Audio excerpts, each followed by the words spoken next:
Okay, everybody. Okay, hello, everybody. This is Friday lunch at LangFest again. We are a lot of us today. Hi everyone. Bonjour à tous. Hi everyone. So, special guests. Once again, they're always special for us. We have Yulia and Gary. Hello. Hi. One is Gary is from Edinburgh, and Yulia is currently in London, I believe, but originally from Poland. That's right. That's right. Fantastic. We want to know about you guys. So let's kick everything off with who is Yulia and Gary? Why do we have you on our show today? Because originally we were supposed to have Máirín F Millward. Some of you joining us right now are probably surprised to see Yulia and Gary. We had a sudden change at the last minute because Maureen had a personal a conflict in her schedule, so she couldn't come. But we quickly got Yulia and Gary, and we'll get into why we have them with us today. So, Yulia and Gary, welcome to LangFest lunch. And again, let's start off with who you are and give us some background on your language journey, and then we'll get into why you're with us today. Okay, so hello everybody. As Ted's already mentioned, I'm Yulia, and I'm one of the person from the polyglot community, and I am also one of the organizers of the event, which will be in January, but let's talk about it a bit later. About me, I'm currently I'm currently a student at the University of Surrey in UK. I'm studying event management, and I'm also a big fan of languages.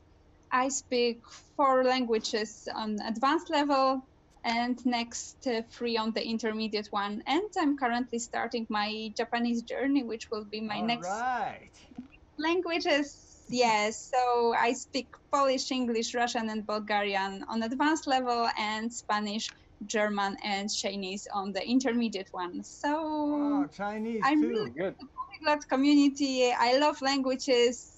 Even my shelves in my room looks a bit like, colorful with all the flags and stuff. Even here you see my map. So that's kind of the polyglot spirit from me. Fantastic. Gary. Hi everyone. So my name's Gary Allenack. I'm from Edinburgh. I work as a manager for an international bank here. So I get to use my languages quite a lot through work. I've managed teams of lawyers, compliance, and AML people across Europe and a couple of locations in India. So it's quite interesting from a language perspective to do that. My language journey started probably too many years back now.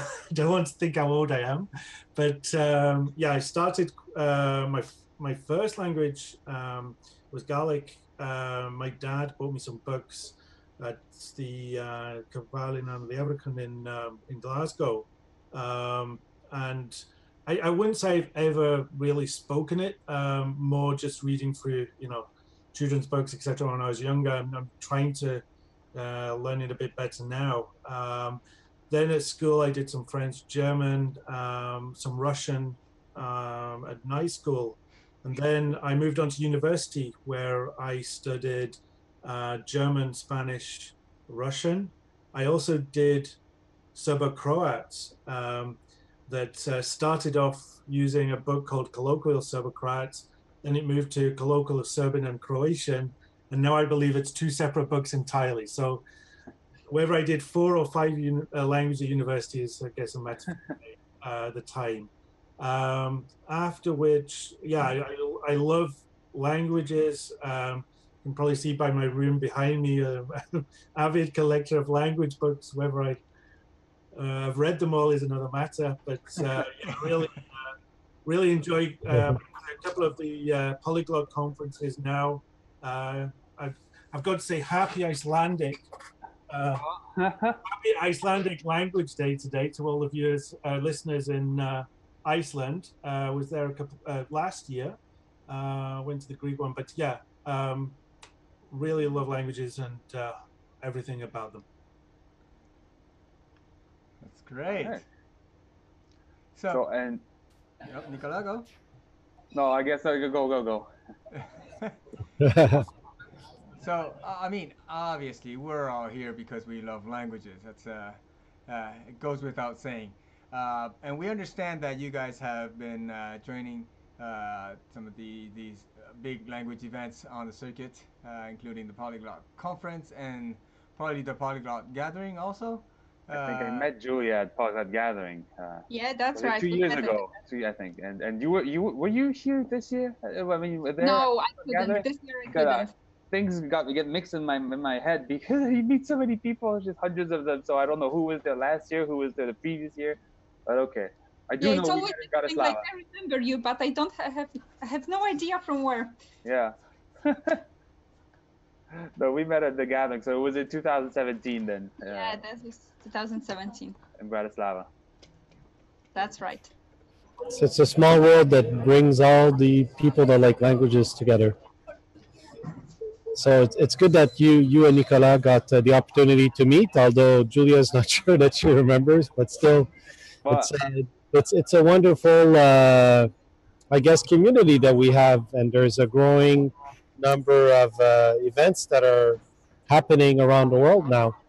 So there's the Polyglot Conference, there's the Polyglot Gathering, and now there's LangFest here, and there's a few other ones that are popping out, and they give an opportunity for people like us that like languages to come together. Hopefully more than once a year, but at least once a year, so we can exchange and charge up our batteries and want to go forward again with wanting to learn more. I'd be really very interested in finding out about what your project is. What is it that you do? It's LingoFringo. So there you go. We're gonna get into this new event, and as Joey's saying, you know, I mean, we all think right now the polyglot community, although we have some sites with 30,000 members, I think it's still a small community because the number of polyglots in the world, I mean, it's a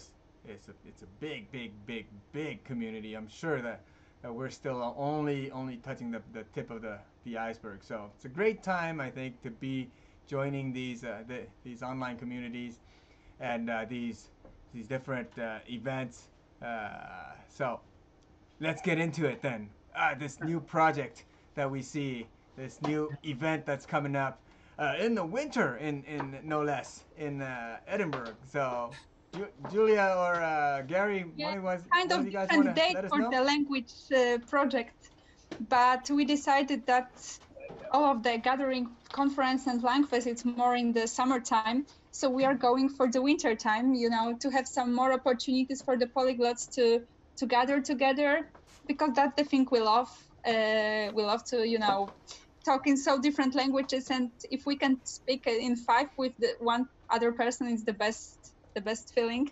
Yeah, so we decided to do it in the last weekend of January, which is like in the middle of winter in the city of Edinburgh.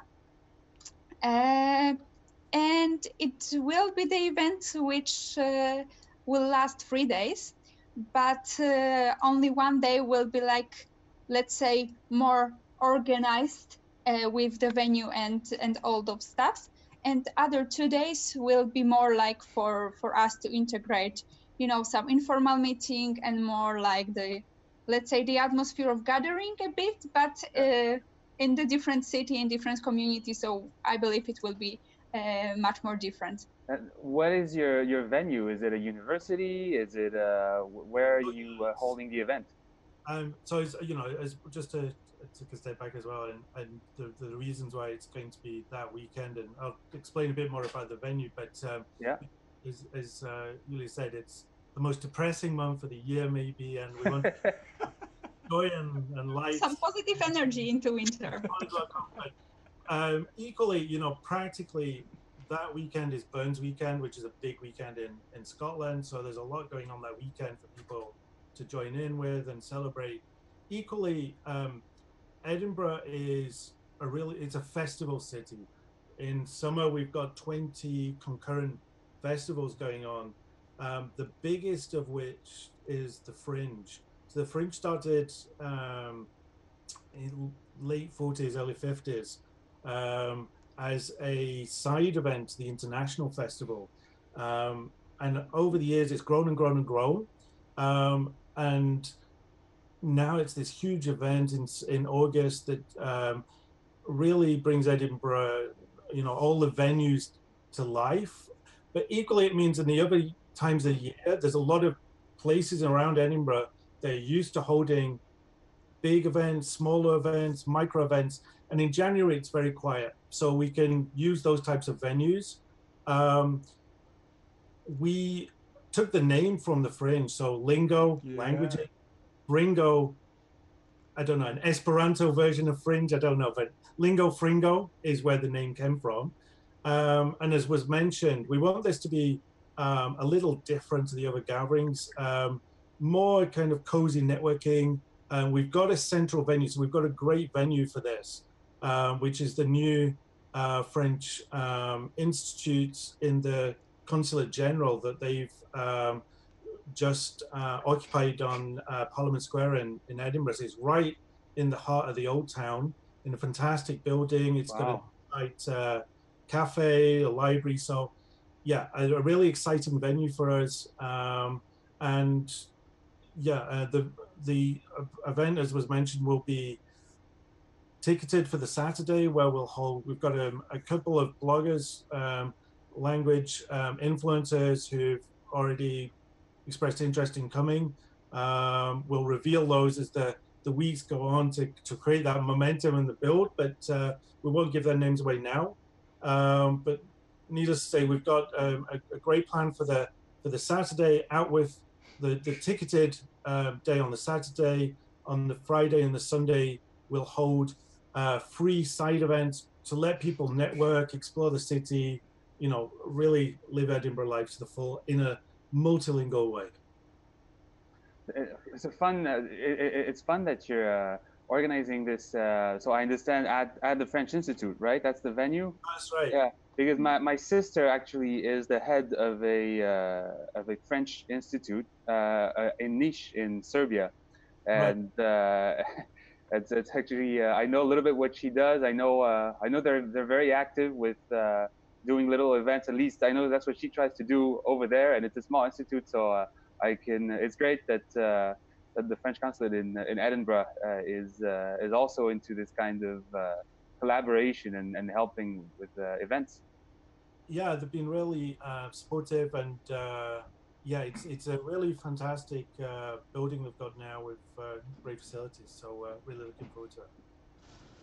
So once again, you mentioned that you got the name Lingo Fringo from these events in Edinburgh. I when I saw this name, I thought, wow, that's a very original and it's a fun name. It just is, you know, inspires fun. I don't know. And when you told me about where the name came from, I thought, well, okay, this is. I like the way you think. You know, the way you are planning these things out. It's really great. And so, how many organizers are you guys? Are you like a whole team of 70 people, or are you? Who are the driving forces behind this event? But we are currently just 4 organizers, and me and Gary are 2 of them. We also have as well Miriam, you've mentioned at the beginning, and one more friend, which is Richard. And currently we are just 4, so we are doing our best to do as much as we can to make the effective event organizing.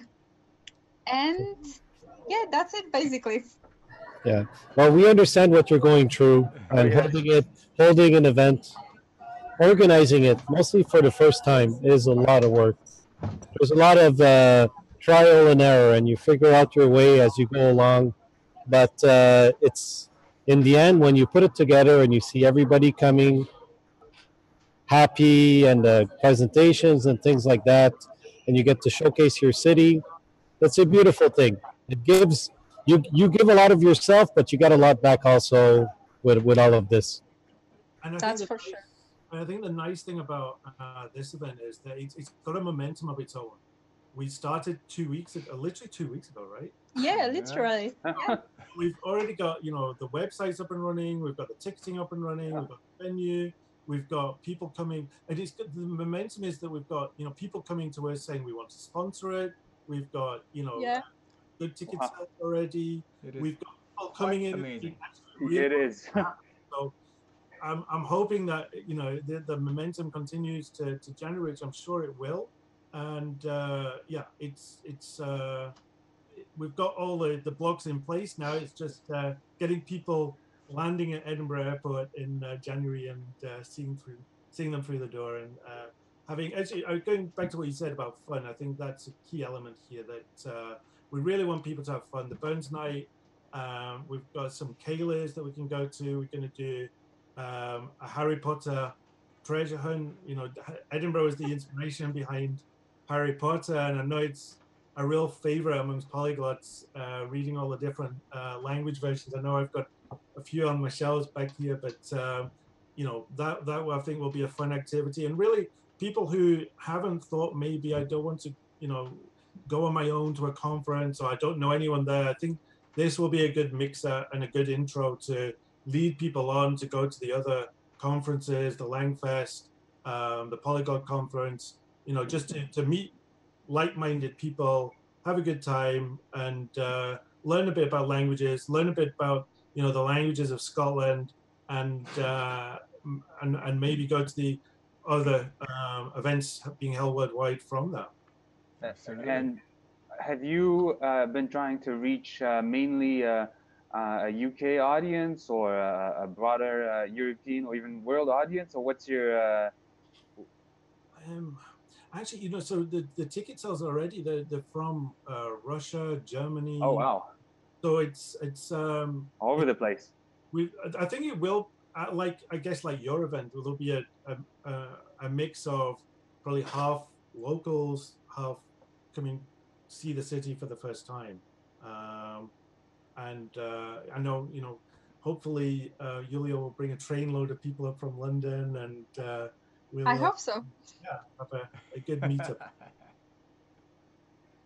Yeah, and I think it's also a great opportunity, because our event is not gonna be very big, compare at least to the conference. So we plan to gather around 100 people, and I believe that also could be a good start for the person who was never involved in the polyglot community to start, let's say, from the smaller group of people, and find things through the smaller event, which could be more integrating in a way. Yeah. I think it gives a chance for people to connect more when it's a smaller group. So it's an advantage. Absolutely. And Yeah. those kind of smaller events that we're going to hold on the Friday and Sundays, maybe in the back rooms of pubs, like the Fringe does in August, where people will go to a entrepreneurs networking event, or an Icelandic one, or a French one, or whatever it may be. That's the idea behind it. And I would also like to stress that even though we've got a maximum of 100 places for the Saturday event, people could still come along, right? We've got lots of events out with that main day. We're limited by the size of the French consulate, so we can't pack hundreds in, unfortunately. And it would be nice to think that hundreds would come along. But even if you don't want to come to the main Saturday event and just want to come for the fun things and have a weekend in Edinburgh, please do. And you can join in the Kayla's or the Harry Potter tour, or the ramble we're thinking of up at the office seat. So please come along, even if you don't want to come to the main day. So again, we are talking about Lingo Fringo, and it is at lingofringo.com, correct? Correct. And this is That's taking right. place at the last weekend of January. So if we look at the calendar, we're talking specifically about the January 25, 6, 7. Is this That's 20, yeah, 5, 6, 7. That's right. There you go. Right. So, so 25 and 27, the Friday and Sunday are the social activities, with 26 being the conference portion taking place at the French Embassy in Edinburgh. So where can we find tickets? On the site, you can find tickets right on the site. There's a ticket section, an Eventbrite as well. Okay. So everything is at Lingo Fringo. Yeah, we accept all credit cards. Exactly. Yeah. Anything you want to bring along. So, and how much would a ticket cost your participants? The cost of the ticket for the Saturday evening, it's £29. We wanted to make it as accessible for everyone as possible. That's very accessible. So that's why the Saturday event, Saturday's event price, it's £29. And for Friday and Sunday, everyone is welcome, basically. All right. So Friday and Sunday are free events, free activities. Yeah. Obviously, you know, if we're going out for a meal or you're going to a pub, yeah, you might need to buy your own beer. Yes, Yeah. of course. Yeah, I'll buy you a beer, but What? I know. Outrageous. The innkeepers of Edinburgh charge for their alcohol, but yeah, I mean, apart from that, it'll be largely free, and just the cost to the third-party providers. Well, that's amazing because you know, getting we all know that this starting an event, you know, getting it off the ground is very tough. LangFest also had a very tough time getting this started. I mean, we're glad we pulled through, and we're going on to our 4th edition in 2019. But we definitely understand where you're coming from, what you're going through, and we're all here to support each other. As I mentioned earlier, the polyglot community and the polyglot movement itself, online and offline, I guess, is definitely something that's only beginning, and you know, we're all in it together, and we're all supportive and inclusive, and that's what it's all about. Yeah, you're right. And probably there is still a lot of polyglots who don't believe they are polyglots. They are kind of thinking, I speak just 5 languages, I'm not polyglot. And I'm like, you are, of course you are, come on. And that's why also we like to talk about our events, you know, the kind of, I mean, of course, LangFest, but I think other events are also starting to have that mindset that these are language events, in the sense that you could have any sort of interest, you know, related to languages. You don't have to be a super polyglot. You don't have, like, talking about what we did, especially this year in 2018, we tried to cater to a lot of different interests related to languages. We had a very wide diversity of speakers, and I think, you know, this helps. At least in our case, this helped make the event less intimidating to people who have the interest, be it in learning, be it in so many other aspects that are related to languages, and, you know, who think, oh, is this really for me? Well, of course, yeah. If you have any sort of interest in languages, this is for you. And any language event, any polyglot event, so to speak, is for people like that, of course. But it's there's a little bit of a barrier to break, you know, some, I guess, the preconceptions or absence of conceptions that people may have. Absolutely, and I think, you know, there's parallels as well with where our cities are located in terms of the linguistic geography of Canada and Scotland. That you guys have got French, Quebecois, and English. We've got the various languages, dialects, accents of Scotland as well, which, you know, we're going to do a couple of talks on.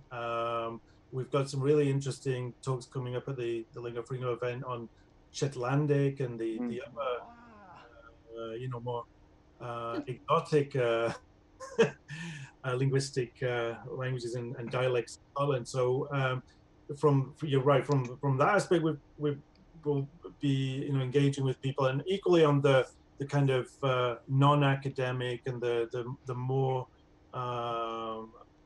sort of the other elements of language learning and polyglottery and how people learn languages and the community itself. I think, you know, just coming along with nice people, right? And it's a nice event just to come to and meet other people as well. So yeah. That's usually one of the most a takeaway from everybody that goes to language learning polyglot events. Everybody's very friendly, nice. The community is very open and welcoming, and I'm sure that your event will be just as nice. I think one thing for us in North America, I hadn't thought about that, but I was looking at weather. I think Edinburgh, the winters are not as cold as they are here, so it'd actually be a break from the cold for us to go visit you. That's right. We may be the original home of Winterfell and North of the Wall, but actually it's quite rare to get snow in Edinburgh. So yeah. You might get rain though, I imagine, at that time of year. Depends. No, let's say it's blue skies. And, oh, really? Yes, do say that actually. Yes, actually. No. There's no bad weather here, just bad clothing. So. Very nice. Perfect. Yes. Well, you know, today is like the first big day of snow here, so we're like feeling the winter come. You know, it's really started. I guess officially today. First little snowstorm on our end. Can all come here from Canada for a tropical break. Yeah, that's it. All right. So Joey usually asks us, our speakers, our guests, about the future as we start to wind down on this interview. So for Yulia and Gary, maybe personally, what holds the future for you guys personally in terms of your language journey, and of course about this event. What are your thoughts about the event as a whole? I mean, you've got a great momentum going. Is this something that you thought you'd do just for once? Once and it's done with, or is this something you have a big vision for? Perhaps it's early, but just some thoughts about the future for you guys. You're right. It's kind of early, in fact, for us to predict, how it's all gonna go. We want to concentrate to give all the community the best event we can, and for now, our power it's mainly concentrated on it. I believe when we are more like done with the event, we're gonna sit, talk more about it. We're gonna decide how it was, what was good, what was not, and we're gonna continue, because I'm pretty sure that polyglots are the people who, when they can meet one more per year, they will. They will. So I'm pretty sure we can continue. At least for me, that would be great to continue, and I believe all my co-organizers also would like to do so. And for me personally, of course, the language journey, it's like never-ending story. I would like to learn more and more. All the languages are super interesting, and now I'm really curious to know Japanese. I'm like starting now because next year it's Japan for the conference. So I really would like to be able to speak some Japanese. And yeah, even today I bought the book from the Teach Yourself. So that stuff, that language mood is always following me, and I really doubt that I will stop anytime in the future. Oh, you're a brave girl. You're a brave girl with intermediate Mandarin and then going on to Japanese. You're not afraid of the Asian languages, so I'm very happy to see that. Alphabets are different. It's like much more challenge. For me, European languages, I like, come on, I know Spanish, so Italian is pretty much understandable. So let's do something more, not just the same, let's say, ground. Well, I've heard that, I grew up speaking Japanese and Mandarin, so whenever people ask me which one is harder, I always say Mandarin is harder. But I heard a good friend who learned these two, he studied these two languages, and he gave a very nice, fun insight. He said Mandarin is harder to start because of the tones and everything. It's just very daunting when you start Mandarin, but afterwards it gets easier. Whereas Japanese, it's easier to start, but it becomes difficult to go deep because Japanese has has lots of different levels of politeness, and it's got different ways, 100 ways to say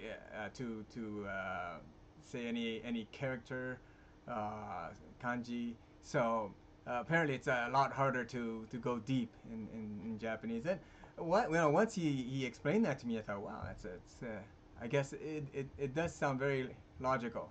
So good luck to you with your Japanese. You have a year. I'm sure you'll be able to pick up enough to start something over there in Fukuoka, which, by the way, is right near where my wife comes from. My wife is from Nagasaki, so it's just a short bus ride away from Fukuoka. So I'm trying to see if I could find a way to go to that, so you're that gonna meeting. come. Well, I mean, definitely. I mean, I know Tim very well. I met him in Fukuoka, I think a year ago.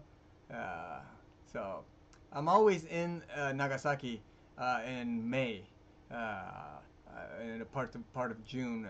When I go every year, I bring my kids to Japan and Taiwan. We spend the spring and summer over there. So I will be very close. If this event was right in the summer, I mean, definitely I would have been there.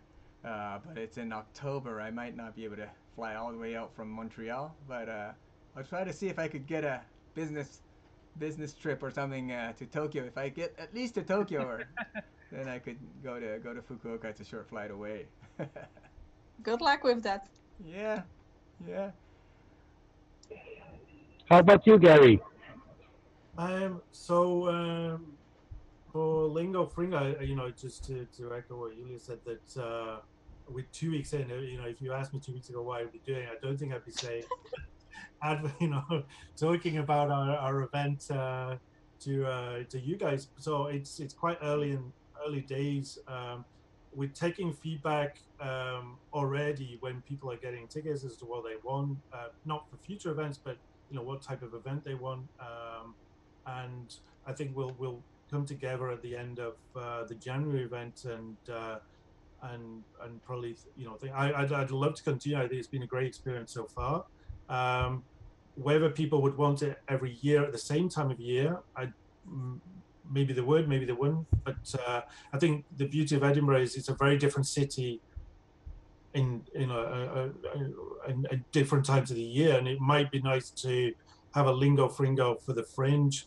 Given there's so many international, acts here, you can go see a Finnish comedian in the morning and finish up with a Polish acrobat in the evening. So, that might be an idea, but we'll see. No definite plans as to future events yet. Personally, I just want to deepen the languages that I already have. It's, I've learned a few over the years to that sort of A1, A2 level, and it might be nice to deepen those. And in terms of any new ones, the one that was probably on the radar was Faroese, simply because it's a very short flight from here, and I've always wanted to visit. So, and very close to Icelandic as well. So, yeah, that was the only one that was probably on the radar. But otherwise, just deepening the ones I know and brushing off the dust from some of the books behind me and brushing up on. Are there any links between Faroese, Gaelic, Icelandic, something that you can use in order to be able to make a bridge, or are they completely different from one another? It'll be interesting to hear the speakers actually explore that, because in the north of Scotland, there's a group of islands in between the Faroes and Scotland they had a language called Norn, which was a kind of an Old Norse that was in Scotland up until the probably 1700s on those islands. And if people want to extend their stay, there's an event called Uphalia, which is a sort of Viking festival they have up there in the Shetlands, and that's very close to the event we're holding. But yeah, in terms of links, certainly there are words that do have those links, but we'll probably explore those more at the conference. But otherwise, different language families, so it's that historical connection in terms of vocabulary from 1,000 years back, but there's still some there in the vocab. Very interesting. So I like the fact that it's in winter. Now there's one event, one polyglot event for every season. If you change it to the summer, it would be a good excuse to go too. But for now, I think anybody that has a chance to go away and attend your event, it would be a great way to learn about the city and learn about languages and get together. So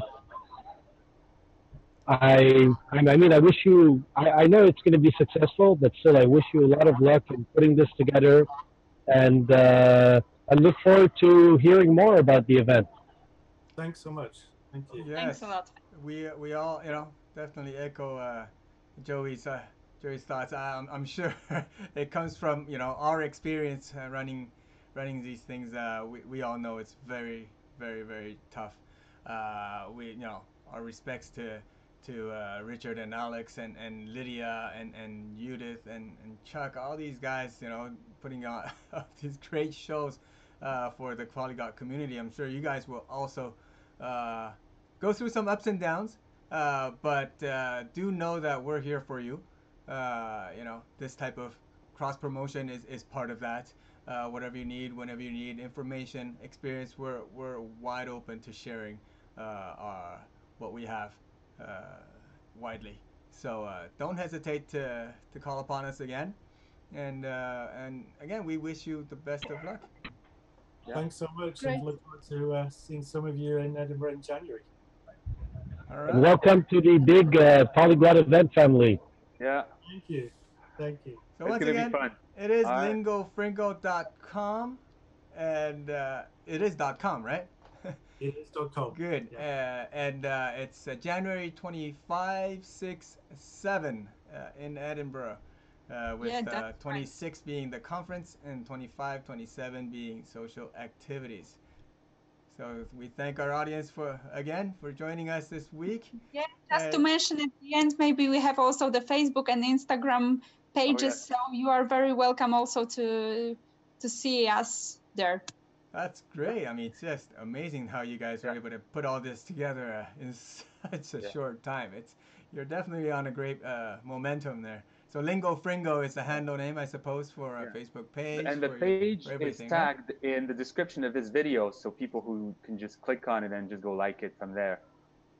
Absolutely. Lingo Fringo on Instagram, Twitter, and Facebook as well. Excellent. So Super. Thanks for your time. Great to speak, and yeah, we'll. Yeah, hope to see you all very soon, and thank you very much for the opportunity to speak to you and to all of our audience about our events. you bet.